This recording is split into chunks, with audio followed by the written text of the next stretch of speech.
you messing with your head. Done kinda crazy. She's poison but tasty. And people say, yeah, she's sweet but a psycho. A little bit psycho. At night she's screaming, mama. Assalamualaikum warahmatullahi wabarakatuh. Halo teman-teman, perkenalkan nama saya Ismi Fitrani dengan NIM 240404501026 dari program studi bimbingan dan konseling. Nah, pada kesempatan kali ini saya akan menjelaskan pendekatan humanistik dan teori hierarki dari Maslow. Nah, setiap manusia memiliki potensi unik untuk berkembang dan bahagia. Dalam psikologi, pendekatan humanistik adalah salah satu perspektif yang menekankan pada potensi positif manusia, kebebasan untuk berkembang, serta pentingnya pengalaman subjektif individu. Pendekatan ini percaya bahwa setiap individu punya keinginan alami untuk menjadi versi terbaik dari dirinya sendiri. Berbeda dari pandangan deterministik dalam psikoanalisis dan behaviorisme, pendekatan humanistik lebih fokus pada kemampuan manusia untuk membuat pilihan dan mengarahkan hidupnya. Nah, adapun tokoh-tokoh utama dalam aliran ini seperti Abraham Maslow dan Carl Rogers percaya bahwa manusia adalah makhluk yang mampu bertumbuh, kreatif, dan mencari makna hidup. Nah, pendekatan ini menekankan pentingnya empati, penerimaan tanpa syarat, dan pertumbuhan pribadi. Terapis atau pendidik yang menggunakan pendekatan ini tidak menghakimi, tetapi justru membantu seseorang menemukan kekuatan dalam dirinya. Mereka mendorong proses aktualisasi diri, yaitu usaha untuk mewujudkan potensi penuh seseorang. Nah, pendekatan humanistik juga mengajarkan bahwa ketika kebutuhan dasar terpenuhi, individu dapat lebih fokus pada pengembangan diri dan pencarian makna hidup. Dalam konteks pendidikan, terapi maupun pengembangan diri, pendekatan ini mendorong terciptanya lingkungan yang mendukung pertumbuhan secara holistik. Salah satu kontribusi besar dari Abraham Maslow dalam pendekatan humanistik adalah teori hierarki kebutuhan yang digambarkan dalam bentuk piramida. Teori ini menjelaskan bahwa manusia termotivasi untuk memenuhi kebutuhan dari yang paling dasar hingga kebutuhan tertinggi, yaitu aktualisasi diri. Nah, ada 5 tingkat kebutuhan manusia menurut Maslow. Yang pertama, ada kebutuhan fisiologis yang merupakan kebutuhan paling dasar untuk bertahan hidup, seperti makanan, air, udara, tempat tinggal, dan tidur.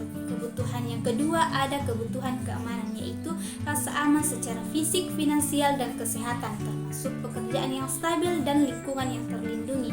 Ketiga, ada kebutuhan sosial, yaitu cinta dan kepemilikan, yaitu kebutuhan akan hubungan yang bermakna dengan keluarga, teman, atau pasangan. Manusia butuh dicintai dan diterima. Keempat, ada kebutuhan harga diri, yaitu keinginan untuk dihargai, diakui, dan merasa percaya diri, termasuk pencapaian dan pengakuan sosial. Kelima, ada kebutuhan aktualisasi diri, yaitu merupakan puncak dari hierarki kebutuhan, di mana seseorang berusaha menjadi pribadi terbaik, kreatif, produktif, dan hidup dengan tujuan. Adapun Carl Rogers yang tidak menyumbangkan hierarki kebutuhan seperti Maslow, tetapi ia menekankan pentingnya aktualisasi diri sebagai motivasi utama manusia.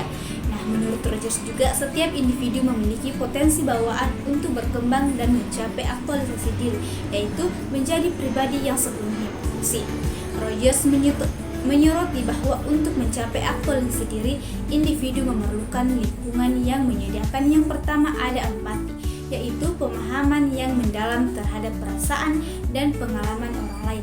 Contohnya, seorang guru benar-benar mendengarkan murid yang merasa tidak percaya diri dalam belajar matematika.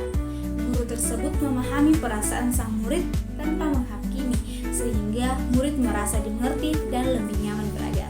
Adapun yang kedua, yaitu penerimaan tanpa syarat, di mana menerima individu apa adanya tanpa syarat atau penilaian. Contohnya, orang tua tetap mencintai anaknya meskipun si anak gagal dalam ujian. Mereka tidak mengancam atau menarik kasih sayangnya, tetapi mendukung mendukung anak agar terus berusaha dan percaya diri. Nah, yang ketiga ada kejujuran atau kongruensi, yaitu kesesuaian antara pengalaman internal dan ekspresi eksternal seseorang. Contohnya yaitu seorang teman yang jujur menyampaikan bahwa dia sedih dan butuh waktu sendiri, bukan berpura-pura baik-baik saja. Hal tersebut menunjukkan kesesuaian antara perasaan batin dan perilaku luar. Dalam terapi, Rogers mengembangkan pendekatan terapi berpusat pada klien yang menekankan pentingnya hubungan terapeutik yang mendukung dan non-judgmental untuk mengembangkan individu mencapai aktualitas diri.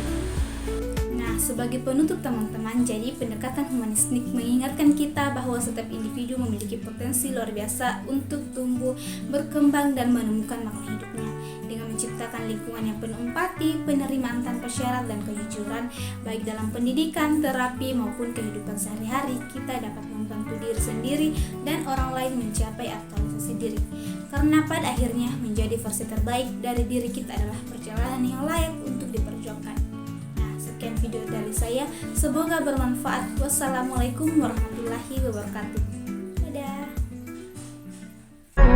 She's sweet but a psycho.